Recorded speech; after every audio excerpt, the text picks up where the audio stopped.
Hello, it's Bishop Mark. Today is Luke chapter 3, 7 through 9.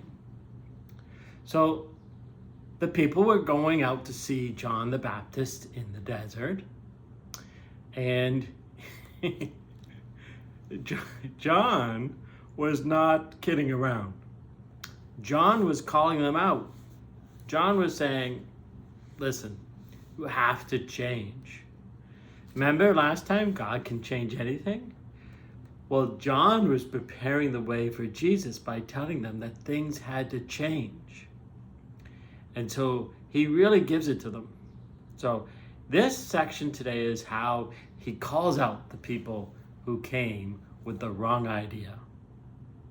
So here we go. He said to the crowds who came out to be baptized by him. Well, let's stop there. What does it mean, baptism? Now, you were baptized. If you're a Catholic or a Christian, you were baptized probably when you were young, but maybe some of you watching when you were a little older. But as a baby, you were baptized. And as a baptized person, you were made a Catholic, made a Christian. And they poured water over your head, and you became a Catholic. And for us, it's a sacrament. A sacrament is something holy, something. The best way I can describe a sacrament is that God changes something. And at baptism, he changes you from someone who is not a Catholic to someone who is a Catholic. At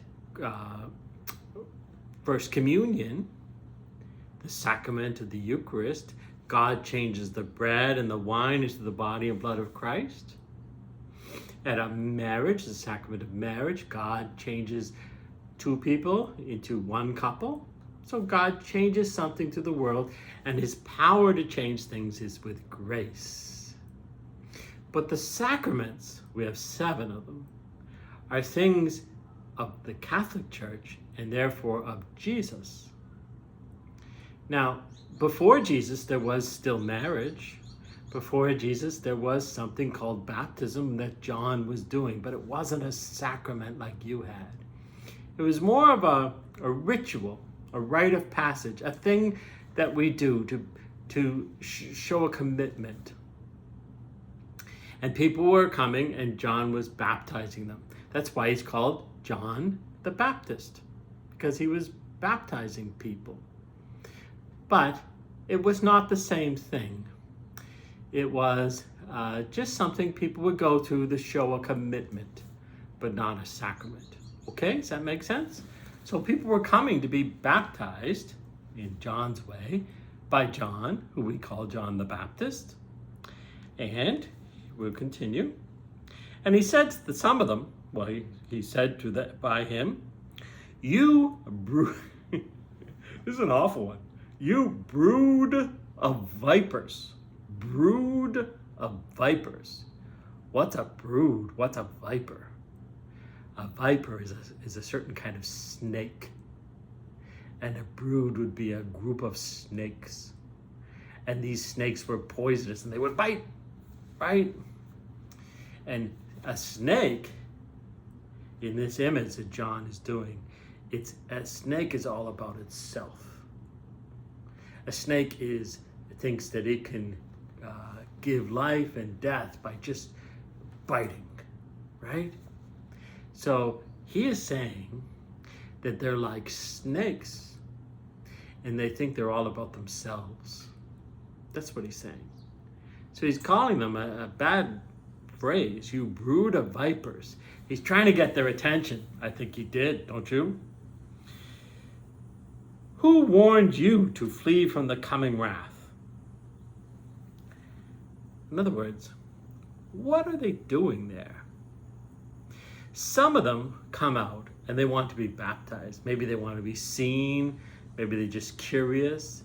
But they're not changing their ways. Right? They're not changing their lives to be different, to prepare for Christ. they're just there. And he doesn't like people who are just there. He likes people to really commit. He's all committed himself. So he says, produce good fruits as evidence of your repentance. So that's a theme of Jesus, actually, to produce good fruit.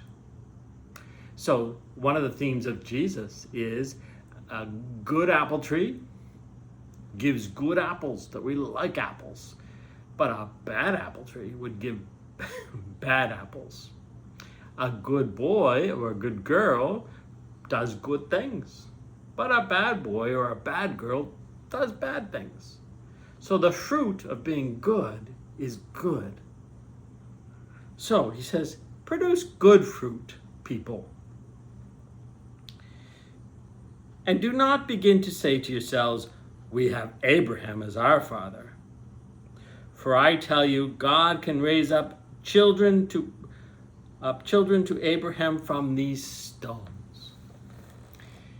Now, that's something from the Old Testament. Abraham. Abraham was the first Jewish person.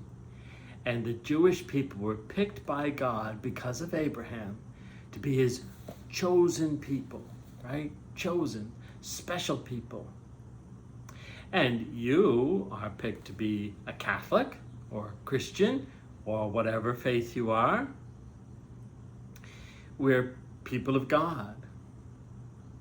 But just because you're a Catholic doesn't mean you're not means you're always good. And just because you're a Jewish person doesn't mean you're always good.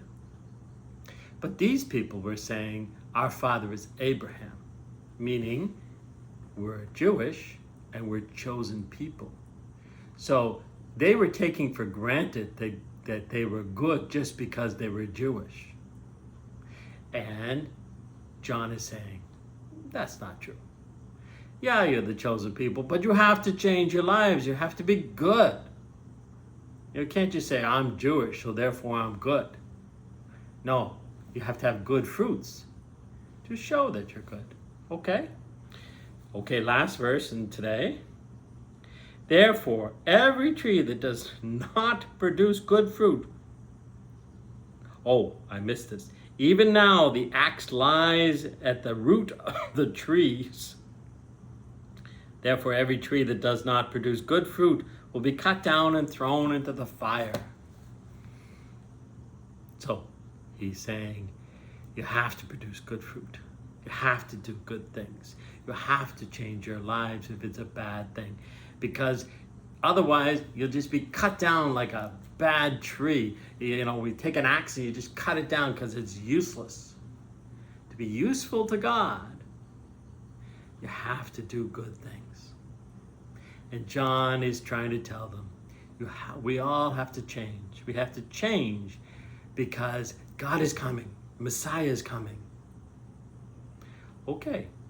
Now he also gives helpful things to them. He doesn't just yell at them. And we'll see the helpful things next time. Okay. Peace to you. Bye now.